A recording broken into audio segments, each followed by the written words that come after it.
Rally जो निकाला था आपने, कहीं ना कहीं सक्सेस हुआ? जिस तरह से लोग आज पटना को भर दिए, पाट दिए, क्या कहेंगे? अब क्या कहेंगे?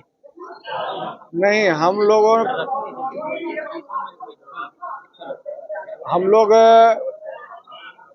2023 से ही चाह रहे थे कि मुसहर भुइयां का कार्यक्रम हो।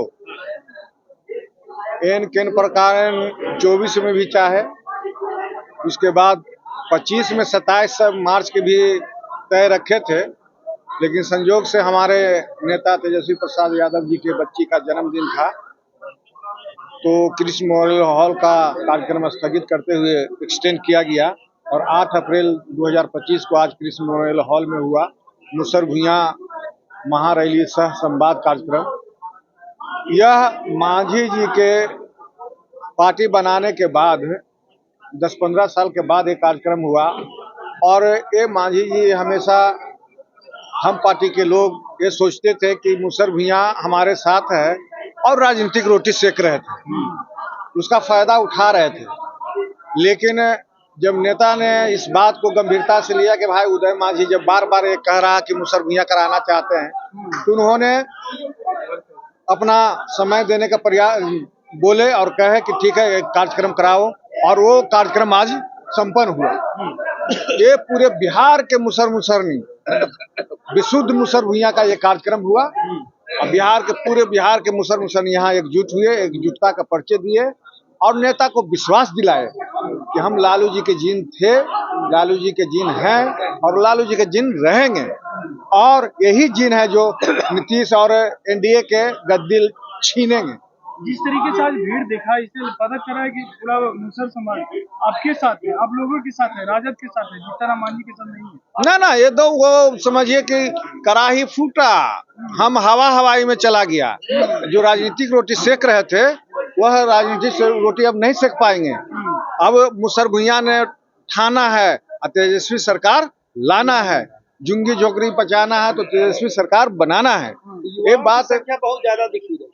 100% युवा युवती की संख्या इसलिए भी दिखाई पड़ा कि लालू प्रसाद यादव जी जब थे सत्ता में तो हमारे मुसहर भुइयां समाज को बुला करके, दलित समाज को, शोषित वंचित समाज को बुला करके गांधी मैदान में बास्केट पर्चा बांटे थे, और लालू यादव के जो युवा तुर्क बेटा तेजस्वी जी हैं, वह 17 माह के कार्यकाल में बिहार के युवा युवतियों को 5 लाख रोजगार देने का काम गांधी मैदान में बुला के किए। तो निश्चित रूप से यह संदेश और ये देश दुनिया में जा रहा है और सभी युवा युवती चाह रहे हैं कि एक बार बिहार में युवा सरकार बने, और वह युवा सरकार कोई और नहीं, तेजस्वी सरकार बने। 2025 में हम लोग तेजस्वी प्रसाद जी को सरकार बनाने में सहयोग करेंगे और पूरे बिहार के जिले में हम लोग घूमेंगे। इसलिए मुसहर भुइयां ने ठाना है इस बार तेजस्वी सरकार बनाना है। उदय जी, आगे अगला लास्ट क्वेश्चन, अगला रणनीति क्या होगी? जिस तरह से लोग आप जो है माई बहन मान योजना को लेकर कहीं ना कहीं देखा जा रहा है, तो आरजेडी सबसे जो है ज्यादा प्रभावी एक मतलब ये मुद्दा है, तो आखिर अपने समाज में कैसे आप करने वाले क्या आगे? नहीं, यही संवाद जो कार्यक्रम था वो हमारा नेता तेजस्वी जी का ही संवाद कार्यक्रम था। मुसहर भुइयां महारैली मेरा कार्यक्रम हुआ और सह संवाद कार्यक्रम हुआ कि इन्होंने सह संवाद कार्यक्रम जो इनका चल रहा है कि तेजस्वी सरकार बनेंगे तो माँ बहन मान योजना के तहत 2500 रुपया देंगे और 500 रुपये सिलेंडर देंगे प्रति घर और 200 यूनिट बिजली फ्री देंगे। 400 रुपया जो है वृद्धा विधवा पेंशन को बढ़ा करके 1500 रुपया देंगे। ये डायरेक्ट यहाँ से संवाद किए और संदेश दिए जो झुग्गी झोपड़ी के घरों में गूंजेगा और चर्चा का विषय होगा। और 17 माह के कार्यकाल में इन्होंने जो आरक्षण बढ़ाए, जातीय जनगणना किए, उस जातीय जनगणना में हम लोग का घपला हुआ है। जब 40 लाख आबादी हम लोग आजादी के समय में थे, जब भारत आजाद हुआ था, आज 75 साल में हम 40 लाख है। निश्चित रूप से सेंसर बोर्ड के माध्यम से हम लोगों के जनसंख्या को दबाने का प्रयास किया जा रहा है। हम लोग अभी 1.5 करोड़ से भी ज्यादा है।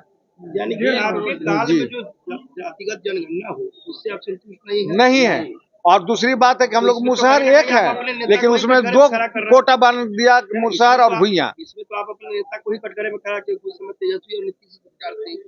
नहीं, तेजस्वी और सरकार थी नहीं। ये जातीय जनगणना जो हुआ उस जातीय जनगणना में हम लोगों को जानबूझ करके इनके पर, ये तो मुख्यमंत्री नहीं ना है भाई, मुख्यमंत्री का ना बात चलता है।